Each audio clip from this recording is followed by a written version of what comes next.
నాకు తెలిసిన నా నాని బాబువి నువ్వు కాదు. వీడి పేరులో ఉన్న సంతోషం వీడి కళ్ళల్లో కనిపించటం లేదు.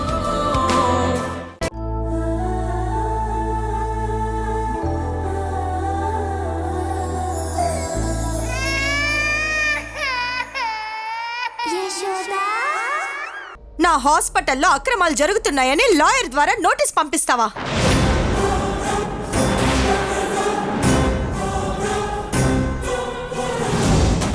ఏం మనిషివే నువ్వు? నా కూతురు కోసం, నా కూతురు యువరాణిలా బ్రతకాలని ఎన్నో తప్పులు చేశాను. కోట్లు సంపాదించాను.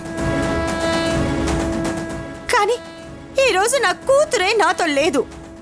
అందుకే ఇంకెవరి కోసం సంపాదించాలని నేను చేస్తున్న దారుణాలన్నీ వదిలేశాను. ఇలాంటప్పుడు నువ్వు మళ్ళీ నా మీద కేసు వేసావు చూడు, నిన్ను జీవితంలో మర్చిపోలేను, మర్చిపోను కూడా.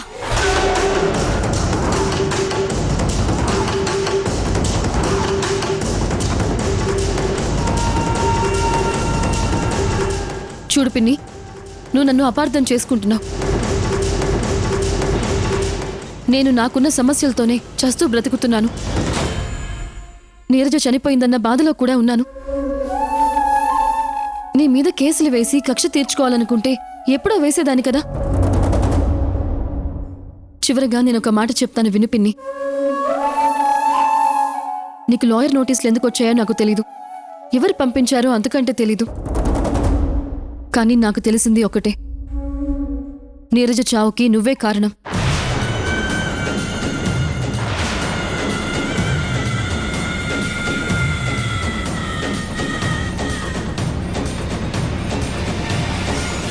నువ్వు చేసిన పాపాలే నీరజకి చుట్టుకున్నాయి. తల్లిదండ్రులు చేసిన పాపాలు బిడ్డలకి తగులుతాయి అంటారు. అలాగే నీరజకి తగిలాయి.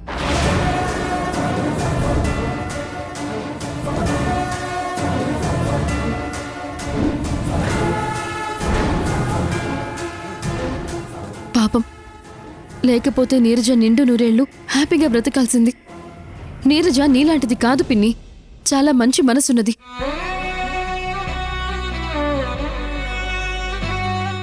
అందుకే నీరజకి నా బిడ్డని తిరిగిచ్చేద్దామని నేను మీ ఇంటికి కూడా వచ్చాను. అది బ్రతుకున్నన్ని రోజులు దానికి కడుపు తీపిని మిగిల్చావే కాని ఎప్పుడూ నీరజ గురించి ఆలోచించి బిడ్డని తనకిస్తాను అనలేదు కదే. అది చచ్చిపోయిన తర్వాత మాత్రం బిడ్డని ఇవ్వాలనుకుంటున్నాను అని అబద్ధాలు చెప్తున్నావా?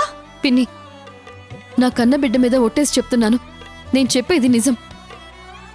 నీరజకి బిడ్డనివ్వడానికే నేనొచ్చాను. కానీ ఈలోపే ఘోరం జరిగిపోయింది.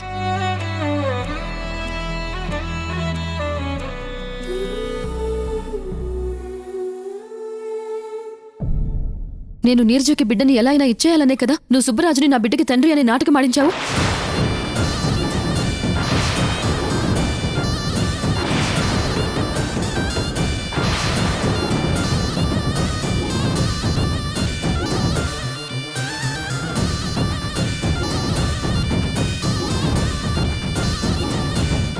కానీ నువ్వు ఆడిన నాటకం వల్ల ఉపయోగం లేకుండా పోయింది పిన్ని.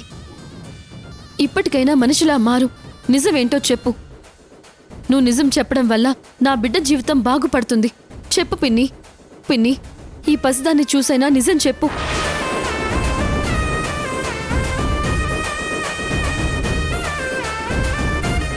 సుబ్బరాజు నా బిడ్డకి తండ్రి కాదని నాకు చెప్పాడు.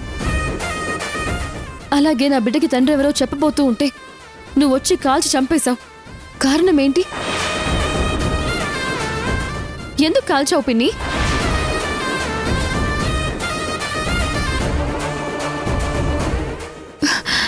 నీకు దండం పెడతాను, నిజం చెప్పు పిన్ని.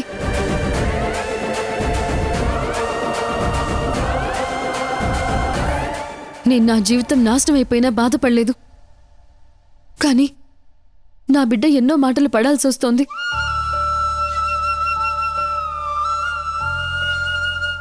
అది కూడా అది చేయని తప్పుకి. నేను కూడా నీ కూతురు లాంటి దాన్నే కదా పిన్ని. నాకు మా అమ్మ నాన్న ఎవరూ లేరు. నువ్వైనా మా అమ్మ స్థానంలో ఉండి నిజం చెప్పు. నిజం చెప్పు పిన్ని, నీ కాళ్ళు పట్టుకుంటాను.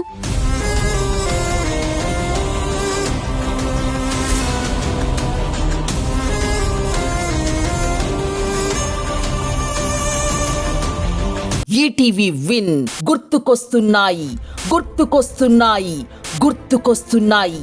ఒక వింత సామాన్య లోకంలో జరిగే అద్భుతమైన నవ్వుల ప్రయాణంతో రూపొందిన అత్యంత చిన్నగా చేసిన అతి భారీ సిరీస్ మీ ఈటీవీ విన్లో విజయవంతంగా స్ట్రీమింగ్ అవుతోంది.